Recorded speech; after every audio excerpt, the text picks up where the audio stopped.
just a bit of a strong champion in general right now. Ari as well, this patch, with her little mini rework, whatever you want to call it, has gotten a lot stronger, and then Lilia as well, having a slight buff to her ult, making it a bit more useful early game. As opposed to Monkey Madness, which got Kayle top lane, which, while it will struggle early game with Set, it will hard outscale that if she's allowed to survive. For the Senna, making sure she can survive that lane without any issues. The new Janna tornadoes can always be messing even the most experienced ADC up. As we see here, oh, I like this. The possibility of a 5-stack invade. D24 Tech's gonna spot it out.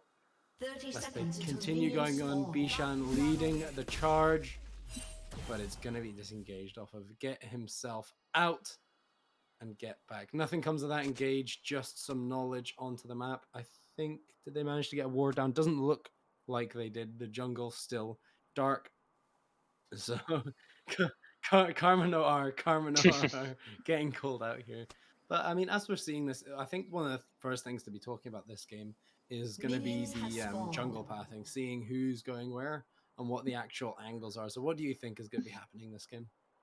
We'll say Lilia, 9 times out of 10, that would just be a full clip. She really doesn't offer much in these early stages until she gets a pair of boots or some AP so that she can actually start ramping her move speed. Whereas J4 has options. He can 3 camp, 5 camp, potentially 6 camp, although I wouldn't recommend that one personally. Depends on how aggressive he wants to play early game, because, for example, if you can get a kill onto this Kayle early, that can potentially allow her, the moment she hits 6, to actually take lane prio against Set, which, if you can stop a Set from playing the game early on, he feels it really badly. He can be very feast or famine sometimes if you manage to get your lead even slightly. So one thing I do want to say here is Kayle's gone for PTA as opposed to lethal tempo, so she's going to have better shorter trades, but longer trades not so much. So, speaking of longer trades up here into the top lane, Moneyman Fico going to be smacking Preaky up, I imagine, for the better part of this first half of the game. As we see Junna, the same thing happening in the mid lane with the RE poke, always nasty. Junna going to be pathing into the top side, doing 3 camps thus far. Lilia, just like you said, can be full healing. And it looks like the junglers are going to both end up on the same side here, where we could see a clash in the river. Now, I have to feel like with the mid prio and the top prio that Psycho But Sweet have, that's just going to have to be a given scuttle by Jundabilla, regardless of how good Jarvan is in the early game. There's no way you can 1v3 for just that scuttle unless you're looking to flash rip like Collaborate World. It's just not going to go down. But regardless of that fact, do you think this, what looks like a 5-camp beard, maybe into topside here, do you think this is the right call for Jundabilla? I think it's... So it looks like he's on a 6 camp here, which I think the better play would have been to at least walk top lane. If you get spotted, if you don't get the gank, it at least alleviates some pressure from your Kayle, gives her a bit of space, which to a degree, that's all she really needs in order to get up and running. The moment she hits 6, it's a completely different ballpark for her. So we are seeing a bit of a fighting bot lane here, but it's just going to be getting that wave onto tower and probably looking for a scuttle themselves, potentially. Either that or making sure the Lilia can get both of them here, which unfortunately these days doesn't mean quite as much as it used to.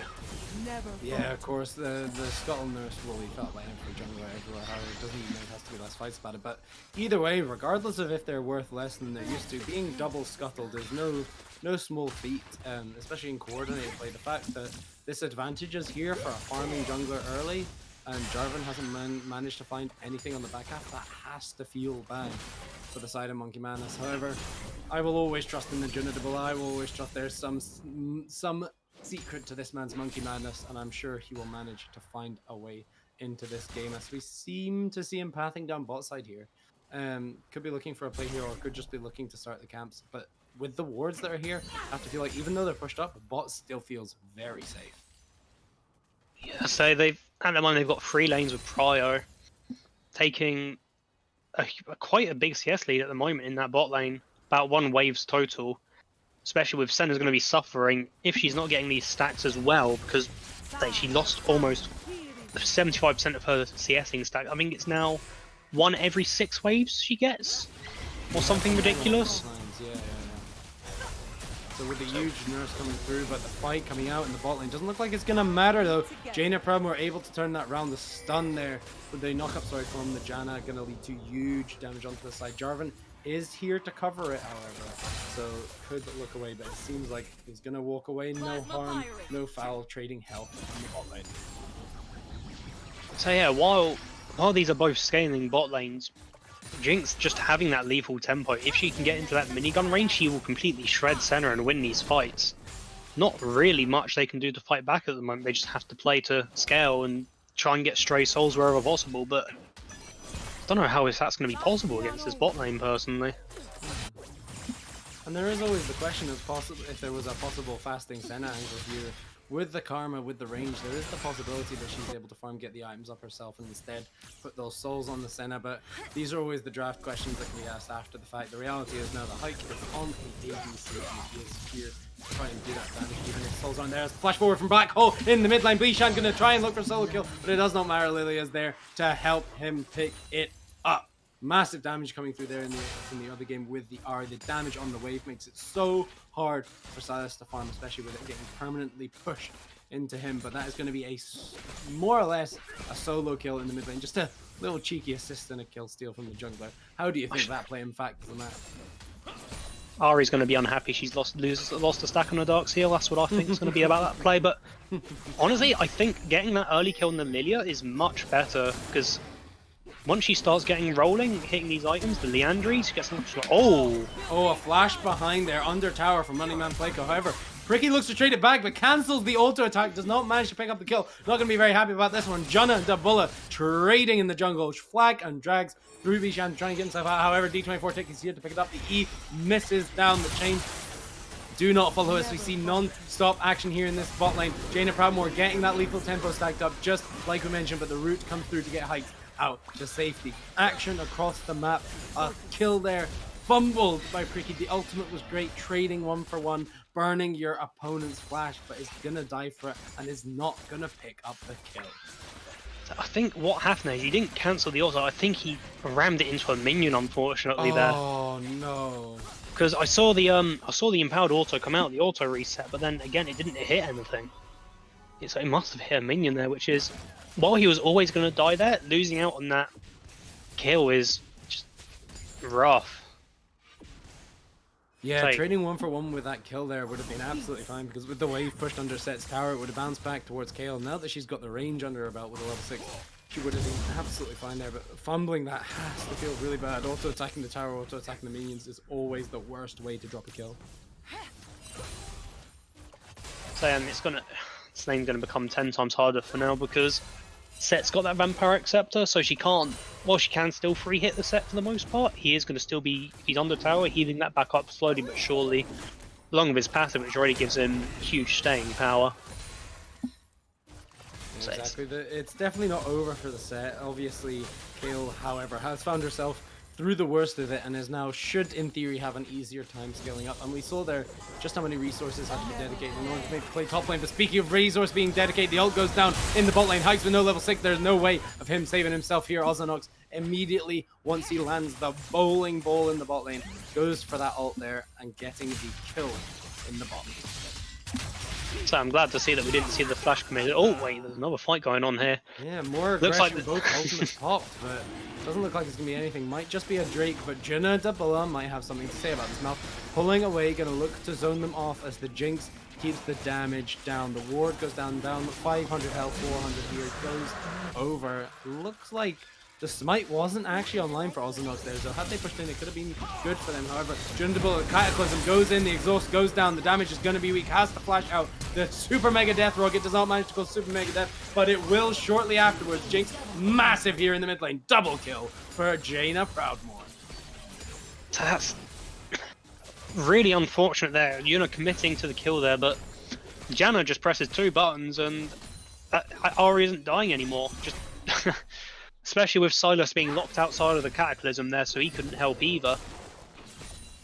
Unfortunately, bit off more than he could chew and took the bullet there. Yeah, so, and that is now a 3.5k gold lead in the favour of Psycho but Sweet, which again, with these late game scaling teams, is a little bit scary to think of. 3 kills on Jinx. A bit of uncharacteristic over-aggression from Jun Debella is going to lead to a loss in that play. Now with the 0-2 status in the mid lane, a lane which is already incredibly hard for him to take that harass permanently, you know, to keep getting hit, but still, regardless, it's going to be made even worse by those, unfortunately, 3 assists we were mentioning about the missing Dark Harvest stacks early. Could be on 6, but it just isn't there right now. But I'm sure you're certainly not feeling bad about the 3 kills on the Jinx. That's going to feel really nice in this bot lane. As the root goes down over to Heights, the knock up also going over, but it looks like they just want to get this wave into the tower right now. So this is more action-packed than what I was expecting for this point in the game. Again, these 2 teams that want to scale, but it's, again, if they can still definitely wrestle back a lead from this team, as we see the Silas going in for the solo kill here, will force the Ahri ult, but I think he's bit off more than he can chew again. That is just going to be a solo kill for the Ahri. Yeah, absolutely. Wasn't even expecting to see that engage come out, let alone him to die off of it. Apologies there. The damage coming through from this Ahri, especially when she's so far ahead. However, the overextension here, no ultimate. The flash, however, is online. Seems like it's just going to walk out. Jun Debella picking up the CS through the lane. Once again, it feels like the limits just really aren't quite known here for the side of Monkey Madness. D24 looking to get that trade, and the trade looked great at first, but ultimately, if you burn all your cooldowns, engaging, going in, getting into this Ahri's face, and the ultimate's up, she can just dash out and then dash back in for the kill, just as she did there. Finally getting the first kill on the board with 5 stacks on her dark side. So if Silas wants to even have a shot of killing this Ahri, he needs to be making sure that he can take her ult to match her mobility and some. But yeah, went in and just Ahri pressed R once and pressed R 2 times towards him, and there was nothing he really do there. Yeah, absolutely. And that's not even a case of new Ahri ultimate, that's just a case of Ahri dealing Ahri damage. And without items under his belt to give him that cooldown reduction, Silas can really struggle in these matchups. We have seen this be won in the UNL, I believe this matchup was turned around. I'm struggling to remember which team. I seem to remember casting it, although I might be getting confused. So it is definitely possible, as you mentioned, as soon as the kills start coming in there, the Super Mega Death Rocket unfortunately predicts the wrong direction where Karakuni to walk and does not manage to pick up the kill. But we can see just how powerful Jaina Proudmore is right now. 20 CS up on her lane opponent as they're forcing yet another back. That's gonna be another wave going down in her favor. As Sennanos cannot risk dying to the dives, it just has to give up the farm. As Ozanok walking into the top lane, but Jun Debella is also here. It looks like the damage just gets traded back without much going to happen as Ahri finds herself deep in the enemy jungle. But once again, it looks like it's all going to be the vision game and not too much is going to come of it. So what are we thinking about this game state now? We're see a 6-0 lead for Psycho but Sweet. It's, yeah, again, that gold lead, that was 3.5k, crept up to 4k now. We are seeing Psycho but Sweet taking the Herald as well, which will be another 360 gold. Potentially more, because mid lane is pretty much ready to crack already. Which, having your mid lane cracked open at this point in the game is a bit scary. So we're seeing Lilia posture mid here, so that might be potentially what they're about to do. However, it does look like she's going to go back to full clearing her jungle, trying to get as many of those resources as possible. Again, the quicker they get to late game, the happier they are. Yeah, with this Herald being there, I mean, the pressure that can be exerted with it, you can see the tower being perfectly at Herald health actually had to gone down, but might just be a case of wanting to save it to maybe try and get some more plates in a different lane. Of course, when you've already put so much pressure down into the mid lane, you can be happy to just trade that over. Because as much as the tower going down can be good for their side with, you know, the global gold and all that, I feel like also it could be to their detriment with those minion waves pushing in, making it incredibly unsafe for them to try and walk up to those tier 2s. Whilst it is obviously safer in the mid lane than it is in the top lane, it could also come back to bite side of the Sweet here. So possibly making the right plays. The Ignite goes down onto D24. The Charm combo, the Charm damage is absolutely massive. Survives on a tiny amount of health. Only managing to pick up there, what is that? 21. Oh, but the Super Mega Death Rocket comes through. The knowledge there. Jinx tapping her forehead, knows exactly what's going on there. So, one thing I am sad about is, well, we did see the pretty much solo kill into the Death Rocket there. The Herald got dropped after the plates dropped off, so that is a loss of 360 gold there, which, if they'd been a bit more proactive with that Herald, again, more resources to play with. Not that I think it really matters right now, as 5.5k gold lead again, slowly creeping further and further up. Every lane is ahead right now, which not a prospect you want. And the Volvo engine's looking a bit broken down right now, 40 CS down and 4 deaths. It's not a prospect you're happy to look at all. Exactly, and I mean, as the Jarvan here, it seems like with his posturing, whilst he is managing to kind of keep up in CS with this Lilia, it feels like that's just not enough from the Jarvan. You need to be seeing so much more. However, cannot forget about that late game insurance in the top lane. The Nashor's Tooth now coming through for Pricky is just going to be really stalemating this lane at the very least against Moneyman Flacco, which whenever you're against a KO, a stalemate is not what you want to find yourself going through. However, Lilia is going to be on the top side of the map here. Moneyman Flacco knows his positioning. The pings come down the flash forward. E to stun them up. The ball goes over and the ulti is down. Not even going to give them time to get the ulti through. The flash coming through to hit her into the wall. Perhaps unnecessary, but regardless, that's going to be a kill. Yet another in the top lane for Psycho this week. I think Moneyman Flacco, I think he didn't expect to do that much damage because Lydia didn't even get the chance to get an assist. We're seeing Jarvan just completely caught pants down. We will get the flash, but it's not going to be enough as Lilia follows as well. And now, standing in between the tier 2s after taking the tower in the bot lane, it feels like it's all coming up Psycho the Sweet right now. With the 9-0 lead in this game, it's incredibly hard for them to come back, even with the scaling composition. Oh my lord. But I feel like one of their saving graces here is with these towers going down, with these waves getting pushed in, with that buff coming over onto Psycho the Sweet's minions, that is going to mean they're going to have a bit of an easier time farming with the waves coming in. And I mean, really what one of their saving graces here is if the inhibitors do go down and the enemy team is not able to end, that is just going to be free CS coming into a KO, free CS coming into a Senna. And when those champions get off the ground, they're going to be massive regardless of the game state. So those are the policies I think that we're really looking for Monkey Madness to try and come through. yeah, it's going to come down to how much they can prevent this bleeding of resources that they're experiencing right now. Because if they can slow down this game, the Senna, again, is the best scaling AD carry in the game. It's just a case of getting there. Because Jinx will spike earlier with, again, she's currently half an item up. I think that's with money to spend as well, definitely. So if they can slow this game down, stop bleeding resources, then they have a chance of coming back. But right now, it's looking relatively bleak for Monkey Madness. We are seeing the deficit for Psycho the Sweet coming through here as the double ultimate Black Hole mid on top of Preaky, forcing the early ultimate, but the charm lands down. It's going to be huge damage there onto the kill, unable to survive that gank even with the early ultimate, has to try and walk out there and not going to be able to find it. One thing I would be interested in is a lovely production to switch over to the goal just so we can see enough wise top lane. As yet another fight goes down. Moneyman Flacco on a rampage, as well as his team Psycho the Sweet are on the doors of Monkey Madness here, saying knock, knock, open up. Damage coming through. The Jinx is under tower without a care in the world, knowing she has the shields to keep her alive. Also not running in. Damage could go down across the whole team. D2 going too aggressive, gonna have to flash himself out. That flash getting pulled. Jinx could be caught out here, could get logged down, but it doesn't look like it's going to be the case. No chase forward from Monkey Madness, and that is going to be 3 kills in the top lane for Psycho the Sweet. So right now we are staring down the potential of another perfect game. Oh no. Kale just walking way too far up. There's no towers to defend you. You can't be walking that far. You have to wait for those minions to arrive or have someone else there to protect you. If you're this, sorry, you go. If you're this bot lane right now, you're very sad because you are getting a little bit gapped. So we are seeing another fight breaking out here, but it doesn't look like much will come of it.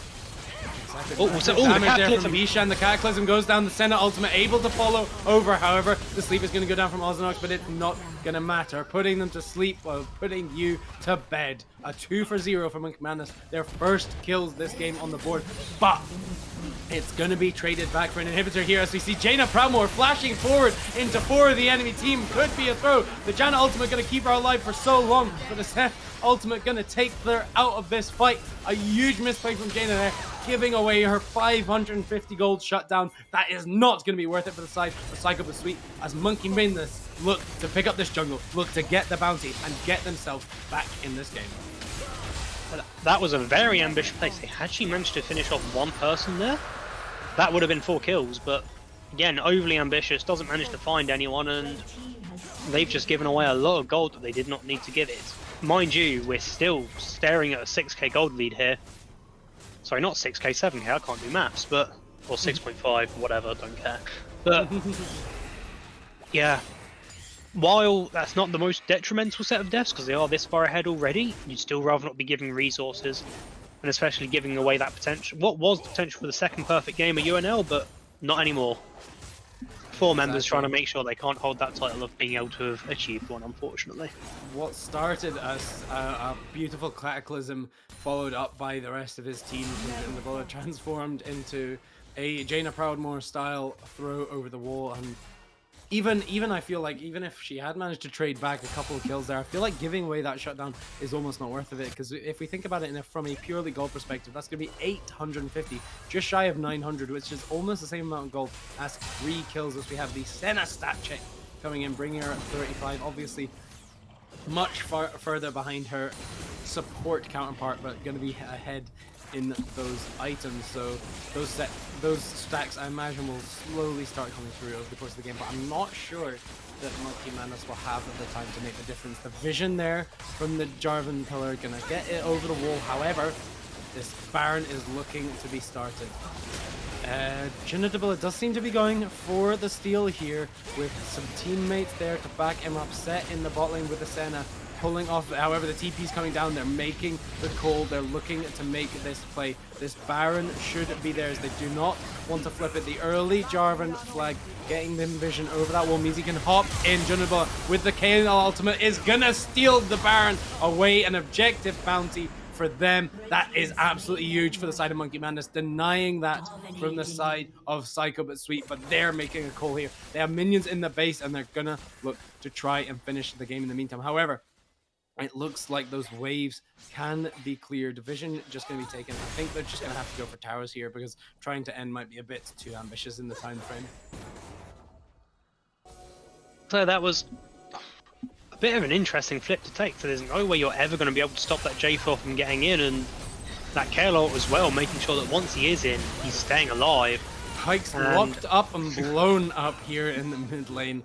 So overextending. You cannot stand under your own tower. How dare you, says at the side of PSY. But yeah, no, I feel like it's an uncharacteristic flip to take, and now giving the Baron over is going to make pushing these waves in so much harder.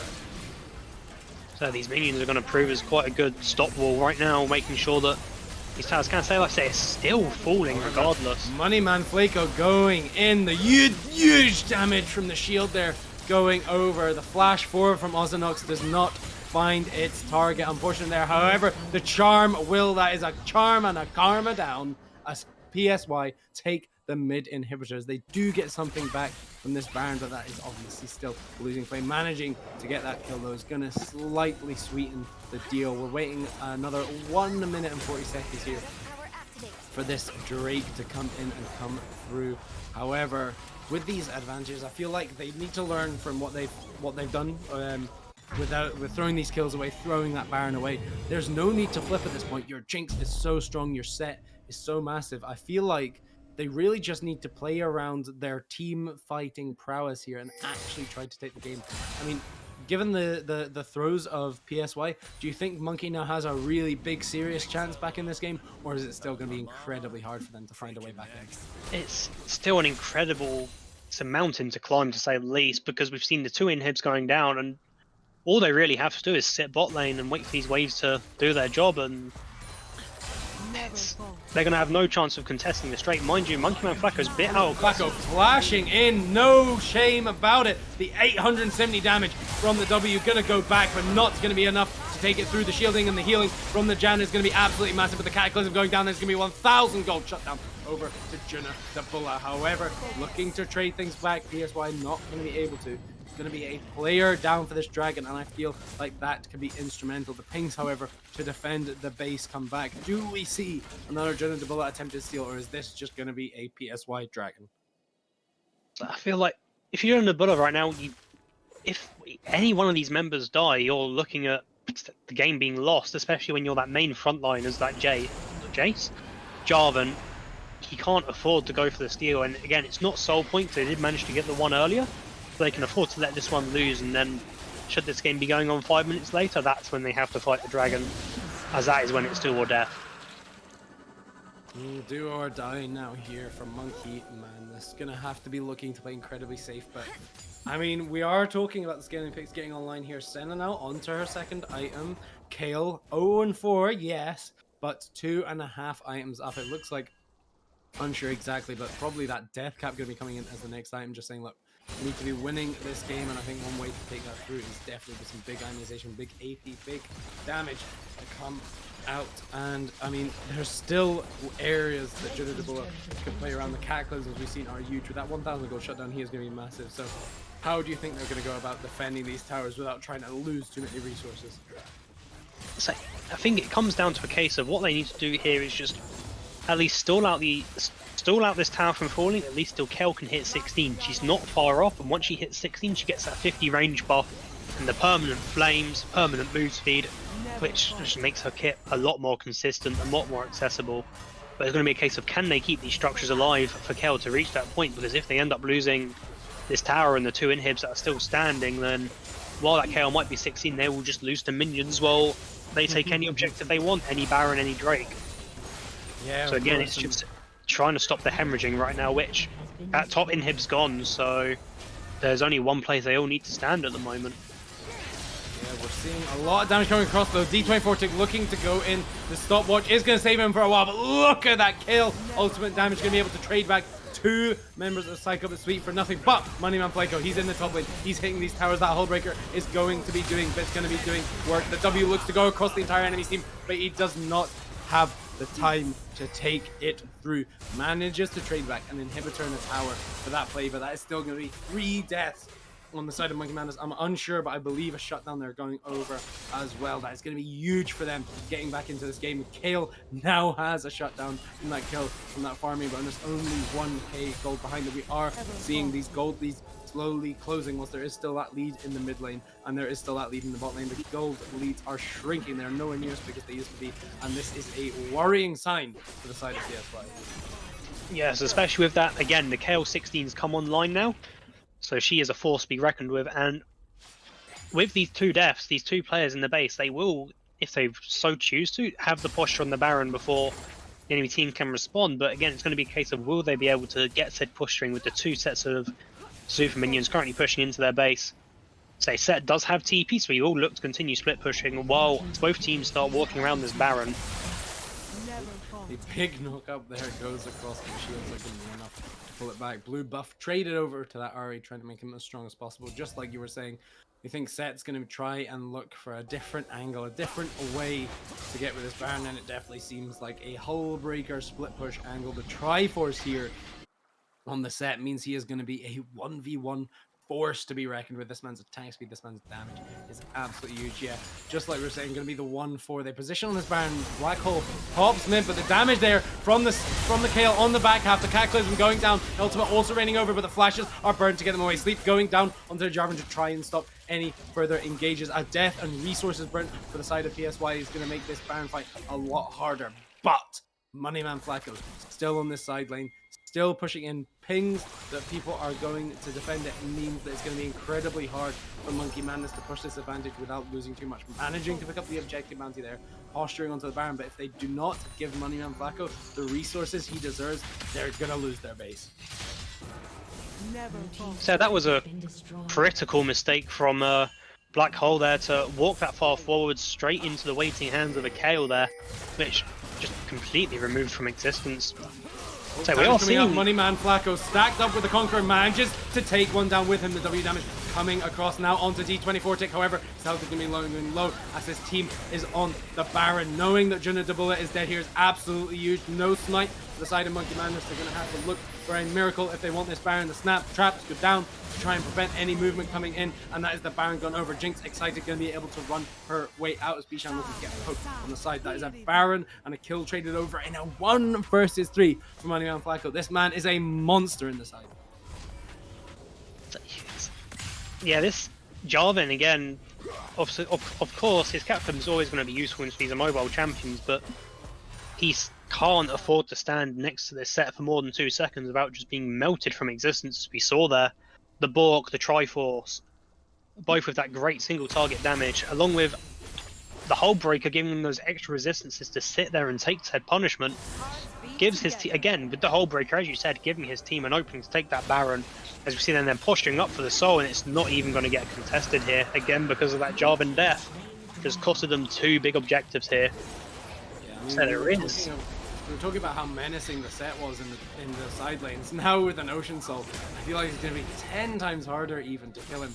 Absolutely huge for their team, and the fact that it wasn't even contested means this is just looking like a PSY game. So it's 2 huge threats now. We've got the Baron in order to get these super minions into the ways, the Ocean Soul, which allows them to siege essentially forever. They don't have to think about running away as long as none of them get caught out. Their pants down, which they've done 2 or 3 times now, so still potential of that happening, but the Ocean Soul allows them so much, as say that last tower finally falls, leaving all those 3 inhibs exposed. That's 1 down, that's a 2nd down, and they're just going to walk mid and take the 3rd. They're just going to take the slow push into the base of Monkey Madness here as the last hurrah fight. You feel like is going to have to be here. It's do or die for Monkey Madness, but with the size of these minion waves, even though the Kale wave clear is absolutely massive, you have to feel like side just need to take their time, take their coordinated time, try and get these waves in, but it looks like it's just enough for these cannon minions, these enhanced Baron cannon minions. It's going to be absolutely huge in this. Looking to push it for a fight, Jundable walking forward. The flag and drag over to Moneyman Flyco does not manage to find anything. The tower going down, the minions in the base are just so strong now. Baron empowered, double cannon minions on every single wave. The Cataclysm goes down, the ultimate onto 4 is going to be huge damage, but he's going to find himself in the middle of the enemy team with a massive heal going over, and Jaina Proudmoore gets excited, survives the fight, and that is all they need. Jaina Proudmoore, massive game there on the Jinx ADC, and that is a PSY win.